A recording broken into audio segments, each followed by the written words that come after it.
परमात्मने नमः। यथार्थ गीता, श्रीमद् भगवत गीता, अथ तृतीयो अध्यायः। एवं प्रवर्तितं चक्रं नानुवर्तयति हयः अघायुरिन्द्रिया रामो मोघं पार्थ सजीवति। हे पार्थ, जो पुरुष इसी लोक में मनुष्य शरीर प्राप्त कर इस प्रकार चलाए हुए साधन चक्र के अनुसार नहीं बरतता, अर्थात दैवी संपत्ति का उत्कर्ष, देवताओं की वृद्धि और परस्पर वृद्धि के द्वारा अक्षय धाम को प्राप्त करना, इस क्रम के अनुसार जो नहीं बरतता, इंद्रियों का आराम चाहने वाला वो पापायु पुरुष व्यर्थ ही जीता है। बंधुओं, योगेश्वर श्री कृष्ण ने अध्याय 2 में कर्म का नाम लिया और इस अध्याय में बताया कि नियत कर्म का आचरण कर। यज्ञ की प्रक्रिया ही कर्म है। इसके सिवाय जो कुछ किया जाता है वो इसी लोक का बंधन है। इसीलिए संग दोष से अलग रहकर उस यज्ञ की पूर्ति के लिए कर्म का आचरण कर। उन्होंने यज्ञ की विशेषताओं पर प्रकाश डाला और बताया कि यज्ञ की उत्पत्ति ब्रह्मा से है। प्रजा अन्न को उद्देश्य बनाकर उस यज्ञ में प्रवृत्त होती है। यज्ञ कर्म से और कर्म अपौरुषेय वेद से उत्पन्न होते हैं, जबकि वेद मंत्रों के दृष्टा महापुरुष ही थे। उनका पुरुष तिरोहित हो चुका था। प्राप्ति के साथ अविनाशी परमात्मा ही शेष बचा था। इसलिए वेद परमात्मा से उत्पन्न है। सर्वव्यापी परमात्मा यज्ञ में सर्वदा प्रतिष्ठित है। इस साधन चक्र के अनुसार जो नहीं बरतता, वो पापायु पुरुष इंद्रियों का सुख चाहने वाला है, व्यर्थ ही जीता है। अर्थात यज्ञ ऐसी विधि विशेष है जिसमें इंद्रियों का आराम नहीं है, अपितु अक्षय सुख है। इंद्रियों के संयम के साथ इसमें लगने का विधान है। इंद्रियों का आराम चाहने वाले पापायु हैं। अभी तक श्री कृष्ण ने नहीं बताया है कि यज्ञ है क्या, परंतु क्या यज्ञ करते ही रहेंगे या इसका कभी अंत भी होगा? इस पर योगेश्वर कहते हैं,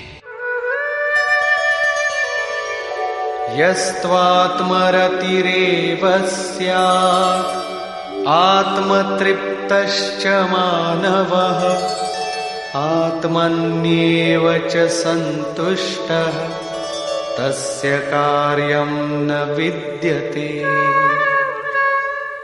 परंतु जो मनुष्य आत्मा में ही रत, आत्मतृप्त और आत्मा में ही संतुष्ट है, उसके लिए कोई कर्तव्य नहीं रह जाता। यही तो लक्ष्य था। जब अव्यक्त सनातन अविनाशी आत्म तत्व प्राप्त हो गया तो आगे ढूंढे किसे? ऐसे पुरुष के लिए न कर्म की आवश्यकता है न किसी आराधना की। आत्मा और परमात्मा एक दूसरे के पर्याय हैं। इसी का पुनः चित्रण करते हैं। नैव तस्य कृतेनार्थो नाकृतेनेह कश्चन न चास्य सर्वभूतेषु कश्चिदर्थव्यपाश्रयः। इस संसार में उस पुरुष का किए जाने से कोई लाभ नहीं है और न छोड़ देने से कोई हानि है, जबकि पहले आवश्यक था। उसका संपूर्ण प्राणियों में कोई स्वार्थ संबंध नहीं रह जाता। आत्मा ही तो शाश्वत, सनातन, अव्यक्त, अपरिवर्तनशील और अक्षय है। जब उसी को पा लिया, उसी से संतुष्ट, उसी से तृप्त, उसी में ओतप्रोत और स्थित है, आगे कोई सत्ता ही नहीं, तो किसको खोजें? मिलेगा क्या? उस पुरुष के लिए कर्म छोड़ देने से कोई हानि भी नहीं है, क्योंकि विकार जिस पर अंकित होते हैं वो चित्त ही न रहा। उसका संपूर्ण भूतों में, बाह्य जगत और आंतरिक संकल्पों की परत में लेश मात्र भी अर्थ नहीं रहता। सबसे बड़ा अर्थ तो था परमात्मा। जब वही उपलब्ध है तो दूसरों से उसका क्या प्रयोजन होगा? तस्मादसक्तः सततं कार्यं कर्म समाचर असक्तो ह्याचरन् कर्म परमाप्नोति पुरुषः। इस स्थिति को प्राप्त करने के लिए तू अनासक्त हुआ। निरंतर कार्यम कर्म, जो करने योग्य कर्म है उस कर्म को अच्छी प्रकार कर, क्योंकि अनासक्त पुरुष कर्म के आचरण से परमात्मा को प्राप्त होता है।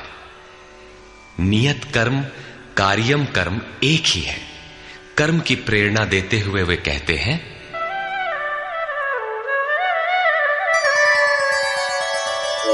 कर्मणैव हि संसिद्धिम् आस्थिता जनकादयः लोकसंग्रहमेवापि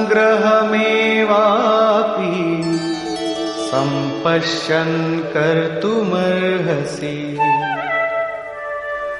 जनक माने राजा जनक नहीं, जनक जन्मदाता को कहते हैं। योग ही जनक है, आपके स्वरूप को जन्म देता है, प्रकट करता है। योग से संयुक्त प्रत्येक महापुरुष जनक हैं। ऐसे योग संयुक्त बहुत से ऋषियों जनकादयः, जनक इत्यादि ज्ञानी जन महापुरुष भी कर्मणा एव संसिद्धिम, कर्मों के द्वारा ही परम सिद्धि को प्राप्त हुए हैं। परम सिद्धि माने परम तत्व परमात्मा की प्राप्ति। जनक इत्यादि जितने भी पूर्व में होने वाले महर्षि हुए हैं, इस कार्यम कर्म के द्वारा जो यज्ञ की प्रक्रिया है, इस कर्म को करके ही संसिद्धिम परम सिद्धि को प्राप्त हुए। किंतु प्राप्ति के पश्चात वे भी लोक संग्रह को देखकर कर्म करते हैं, लोकहित को चाहते हुए कर्म करते हैं। अतः तू भी प्राप्ति के पश्चात लोकनायक बनने के लिए कार्य करने के ही योग्य है। क्यों? यद्यदाचरति श्रेष्ठः तत्तदेवेतरो जनः स यत्प्रमाणं कुरुते लोकस्तदनुवर्तते। श्रेष्ठ पुरुष जो जो आचरण करता है, अन्य पुरुष भी उसके अनुसार ही करते हैं। वो महापुरुष जो कुछ प्रमाण कर देता है, संसार उसका अनुसरण करता है। पहले श्री कृष्ण ने स्वरूप में स्थित आत्मतृप्त महापुरुष की रहनी पर प्रकाश डाला कि उसके लिए कर्म किए जाने से न कोई लाभ और न छोड़ने से कोई हानि।